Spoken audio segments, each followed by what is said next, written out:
2024 marks a significant year in the world history and geopolitics. The Israel-Hamas war triggered a fallout across the West Asian region.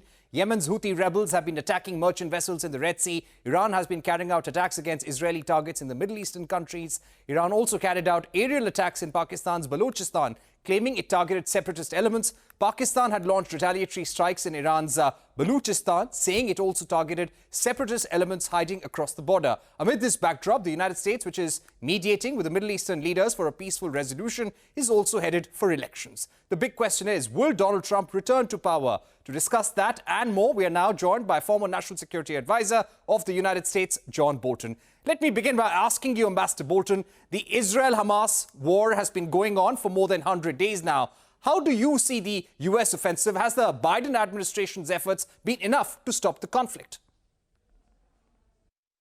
Well, I think the Biden administration is pursuing a policy that's increasingly at odds with what Israel has said its objectives are.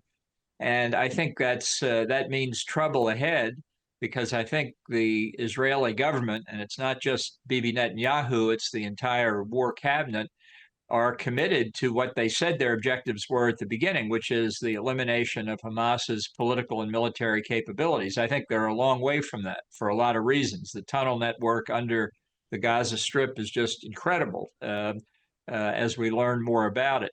So I think this is going to be a potentially very difficult period for U.S.-Israel relations, because I don't see any sign on the Israeli side that they're going to relent and subject themselves to the threat of terrorist attack in the future. What do you think U.S.'s objectives are at this stage? Initially, when the war began, Israel was a key ally. As this war continues, what are some of the stated objectives? Well, I think what's not clear is the Biden administration's misapprehension about what this war actually is. It's not simply a Hamas versus Israel war.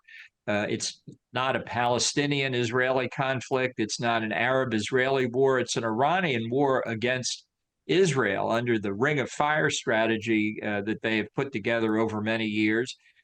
Using terrorist groups like Hamas, the Houthis in Yemen, Hezbollah in Lebanon, Shia militia groups in Iraq and Syria, to put pressure on Israel, to weaken it, to put pressure on the Gulf Arab states, and ultimately on the United States. And unless you appreciate this bigger strategic picture, it's no wonder that the Biden administration policy is failing, because it's not addressing the real situation that exists in the region. Are we possibly looking at a U.S.-Iran war now? Well, I think there's possible conflict here. In fact, the conflict has already started. To be clear, since the Hamas attack on October the 7th, beginning a few weeks later, early November, by our count, there have been 150 or more attacks on American military and civilian personnel in Iraq and Syria, 150 or more, to which we have responded only with 6 or 7 pinprick strikes on Shia militia positions in those two countries. And in the Red Sea, the Houthis have been attacking civilian merchant vessels and U.S. naval vessels using Iranian-supplied drones and missiles. So our personnel are already in danger. We've suffered injuries in Syria and Iraq, and our military people have said off the record that the only reason we haven't had a major casualty incident is luck, and luck is not a strategy. So when we talk about war, the Iranians have already started the war. The question is whether we can establish deterrence in the region to prevent the conflict from growing even more. So far, we have not deterred the Houthi rebels, despite several strikes with the United Kingdom against Houthi positions. They're still firing at ships in the Red Sea. And we haven't deterred the Shia militia groups in Iraq. And one reason for that is the mullahs in Tehran see all these proxies as expendable. So I think until Iran begins to feel pain, this conflict, this broad conflict, this Ring of Fire strategy in the region will continue. So you think the US must put more economic pressure on Iran and maybe military pressure as well? Well, both. I think the Biden administration has done a terrible job of enforcing American sanctions against Iran. We know that over the past years, Iranian oil exports to China are back at the levels they were before the Trump administration withdrew from the 2015 Iran nuclear deal. So I think tightening enforcement of the sanctions is an absolute minimum here. But I think until Iran feels pain, and there are several different things we could do. And I think that means military strikes against Iranian positions. Otherwise, they have killed over 1,200 Israeli civilians. We don't know what Israeli military casualties are. They've threatened Americans and other civilians in the region. This is unacceptable behavior.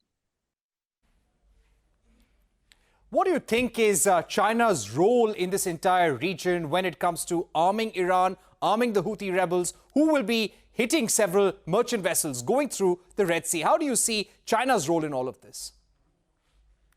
Well, I think it's perhaps behind the scenes, but very significant. As I said, it's a key purchaser of Iranian oil. And I think what's at play here is the manifestation of the Moscow Beijing axis that's being formed. I think you see Russia shifting from what had been a relatively pro-Israeli position over the years toward much closer involvement with Iran, much more hostile to Israel's efforts to defend itself. And I think Iran is a satellite, in effect, at least in part, of the China-Russia axis. So there's a lot in play here. We see the manifestations of this axis elsewhere, and North Korea and in Ukraine, obviously. But I think China and Russia, through Iran, indirectly, are trying to dismantle peace and security in the Middle East, not just for Israel, but for the Gulf Arabs as well. Do you feel that China could have had a significant hand in in encouraging the Israel-Hamas war and also the attacks that took place on Israel on the 7th of October? Well, I don't know of any evidence of that, but I'd be surprised if in the close diplomatic relations that exist now between Iran and China, that there weren't conversations about it, and that perhaps China was given some advance notice, perhaps Russia was as well. We don't know. There's a lot we don't know, frankly. We don't know what Iran's objectives are in the current conflict. I think we know what Iran's ultimate strategic objectives are. They want hegemony over the Middle East, and they want hegemony within the Islamic faith. Now, what they think they're doing in this particular manifestation, I don't know, but I would be surprised if they weren't keeping China and Russia in the picture. Right. Also, do you feel that this means US should be investing more in its relationship with India at this juncture, considering the threats that India faces from Pakistan and from China? Well, look, I think the strategic tectonic plates are shifting worldwide. I really think we've moved into a new era of international relations. I think the post-Cold War era is over. And I think this new China-Russia alliance, very different from the Cold War in the sense China is the dominant partner and Russia's the junior partner. But I think the threat that China poses along the Indo-Pacific periphery, we've seen it manifested with respect to Taiwan and the South China Sea, border clashes along the line of control with India. I think these are all indications China's attempting to assert itself in its region and through proxies like Iran, even beyond. So I think the Asian Security Quad that was formed really at the suggestion of Japanese Prime Minister Shinzo Abe, involving India, Australia, and the United States, I think it's a very good idea. I think we need to do a lot more work on it. Right. Donald Trump, if he were to be re-elected, what kind of a role do you expect him to play in the Israel-Hamas war? Well, I think it's very uncertain. Trump doesn't really have a philosophy of international affairs or of domestic affairs either. While we're on the subject, he doesn't think in policy terms. It would be a mistake in a second Trump term where he can't get a third term and therefore never will face the voters again. It's a mistake to think he'll behave exactly as he did in his first term. I don't think he likes Bibi Netanyahu personally. And if Netanyahu is still in the government when Trump arrives, really, there's no telling what Trump will do. He will look at the situation and view what his policy ought to be through the prism of whether it will benefit Donald Trump politically. And at this juncture, a year away from when that might happen, it's impossible to predict. But it won't be based on a strategic calculus of American national interest. It'll be based on a calculus of what helps Trump. Right. Now, as somebody who has worked with him in the past, what are his chances of actually coming back, Ambassador Bolton? And what about people like you who once worked with him returning to the cabinet? Well, I think it's entirely possible he can win the election in November. You know, there's a large group of people who don't like either Trump or Biden. I mean, polls show that 70% of the American people do not want a Trump versus Biden rematch, yet that looks like we're going to get. So how this large group of unhappy voters will turn out in November, hard to say. I have to say, if Trump wins, I don't expect he's going to offer me a position in a new administration. And if he did, I wouldn't take it anyway. Right. So you're saying you won't take up the job in case he wins a second term. But how would he be for America? Do you think it would be a setback for America's role in geopolitics? No, I think it will bring instability. I think his instincts are far more isolationist. He has threatened to get out of NATO, for example. I'm very worried about that. I'm very worried about our commitments with other allies and potential allies around the world.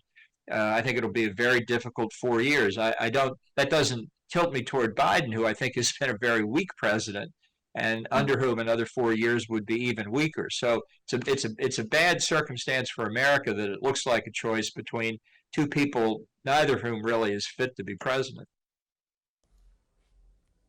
All right, we are running out of time, but Ambassador Bolton, thank you very much for joining us on Global Eye. With that, it's a wrap on this edition of the program. Thank you for watching. Stay tuned to CNBC TV 18 for more news and updates.